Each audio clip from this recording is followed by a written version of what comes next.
उन्हाळी वाळवण रेसिपीमध्ये आज आपण नाचणीची खिशीचे पापड तयार करणार आहोत। तर त्यासाठी 1 किलो प्रमाणामध्ये नाचणी घेतलेली आहे। सोबतच 1 वाटीभर आपल्याला गहूसुद्धा घ्यायचे आहे। दोन्हीही स्वच्छ धुवून एखाद्या सुती कापडामध्ये बांधून ठेवायचे आहे। झाकून ठेवायचे आहे एक रात्रभरासाठी, म्हणजे छान असे मोड येतील। दुसऱ्या दिवशी सकाळी आपल्याला हे सावलीमध्ये सुकवून घ्यायचे आहे। सुकल्यानंतर याचं बारीक पीठ गिरणीमधून दळून आणायचं आहे। त्यानंतर आपल्याला हे वस्त्रगाळ करायचं आहे, म्हणजे अगदी बारीक पीठ तयार होईल।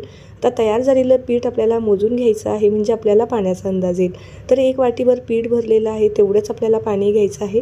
त्यापूर्वी एक मसाला तयार करून घेऊया। आता जे काही मसाले घेतलेले आहे ते वरती मेन्शन केलेलेच आहे। ज्या वाटीभर पीठ घेतलेलं होतं त्याच वाटीने 1 वाटीभर पाणी घेतलं। पाण्याला छान उकळी आणली। 1 चमचाभर तेल टाकलं। जो मसाला तयार केलेला होता तोही टाकून घेतलेला आहे। पुन्हा एकदा उकळी आणायची आणि पीठ आपल्याला थोडं थोडं यामध्ये टाकायचं आहे।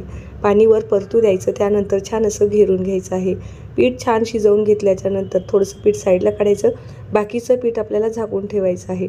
थोडं थोडं पीठ घेऊन छान असे लिंबाच्या आकारा एवढे गोळे करायचे आणि मस्त असे पातळ पापड तयार करायचे आहे। इथे माझ्याकडे साचा आहे, त्यात मी प्लास्टिकचे पेपर खाली आणि वरती ठेवून मस्त असे पातळ पापड तयार करून घेतले। त्यानंतर 2 दिवस कडकडीत उन्हामध्ये वाळवायचे आणि वर्ष ते 2 वर्षे हे हवाबंद डब्यामध्ये स्टोर करून ठेवायचे।